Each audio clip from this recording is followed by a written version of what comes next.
Jama'a masu kallon mu barkanmu da warhaka, barkanmu da ƙara kasance da ku a dai cikin shirin namu na ciki lafiya na wannan rana, wanda yau dai a cikin shirin namu za mu yi Arabian jollof rice ko kuma ka ce Arabian rice, duk wanda ka faɗa ya halatta. Wanda da farko abin da ake bukata, ana bukatar sa'atir, ana bukatar yasin, ana bukatar citta busasshiya da kakkiya kenan ko, da kuma ɗanyar tafarnuwa, da kuma attaruhu, da kuma albasa daidai a cikin wannan shinkafa, sai kuma mai. Wanda in aka tashi da farko abin da za ki yi fa bowling ɗin shinkafarki, sai ki dafa ta. Idan ta dahu sai ki faka ta a gefe, sai ki ɗauko attaruhunki da mai ki ɗora a kan wuta, ki ɗan fara soyawa sama-sama tare da albasa kaɗan. Idan kika yi haka sai ki ɗauko shinkafarki ki zuba, sannan ki ɗauko ragowar kayayyakin nan sai ki zuba. Amma fa kada a manta, lokacin da kika yi fa bowling ɗin shinkafarki, idan za ki mai da ita kan wuta ki ƙarasa dafa ta, to a lokacin za ki zuba wannan spices ɗin naki a ciki. Idan kin zuba su a ciki tare za su dahu, so babu wani spices da ake sa daga baya, illa dai za ki ɗan sa kori ɗinki daga baya wanda zai baki kala ta zama koriya. Kazan nan taki fa lokacin da kika zuba mai da attaruhun nan, a lokacin za ki haɗa ki cakuɗa, ki dinga jujjuyawa, sai ki zuba shinkafarki wacce ta dahun nan har komi ya ƙarasa minti 5 ya riga ya wadatar. Ita dai wannan shinkafa ana cinta lokacin biki, lokacin bikin sallah, hatta lokacin da ke kaɗan gayyaci taro. Idan ma kina da ɗan saurayi yana so ya zo, kya iya yi mai domin ki ɗan ƙara ƙarfin soyayyarku. Wannan shinkafar in aka bi mu za a ga yadda za a yi ta. Kuma kada a manta, ina ƙara tunatar da ku, duk wanda yake son ya koyi girki online a duk inda kake a faɗin Najeriya, a faɗin duniya, za ka iya bin mu ta nambar wayar mu +234 900 900 61, ko kuma Chef Daishila handle ɗinmu na Instagram. Yanzu a bi mu a ga yadda za mu ɗora wannan shinkafa. Ita dai gaba ɗaya mintuna 45 ka riga ka gama, kawai abin da ya rage sai ci. Illa dai kullum ina ƙara tunatar da ku cewa karki ce sai da basmati, karki ce sai da wata shinkafa mai tsada, ko shinkafar Hausa ce, duk shinkafar da Allah ya hore miki za ki amfani da kwakwalwa ne wajen sarrafa ta, saboda girki lissafi ne. A tara kaza, a cire kaza, a ɗebe kaza, haka shi zai baka abinci ya zama ciki lafiya baka lafiya. A bi mu a ga yadda za mu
Da jama'a masu kallon mu an ga yadda muka yi wannan shinkafa, an ga gabaɗaya da ta ɗauki minti 45 ita ma a wajen sarrafa ta.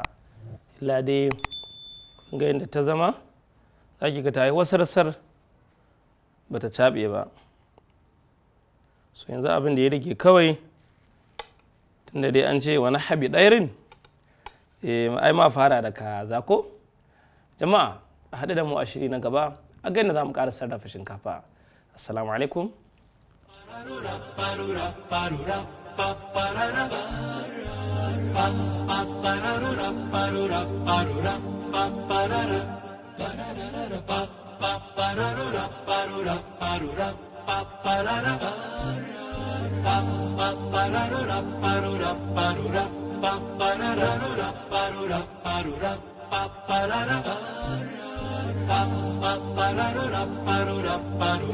Pa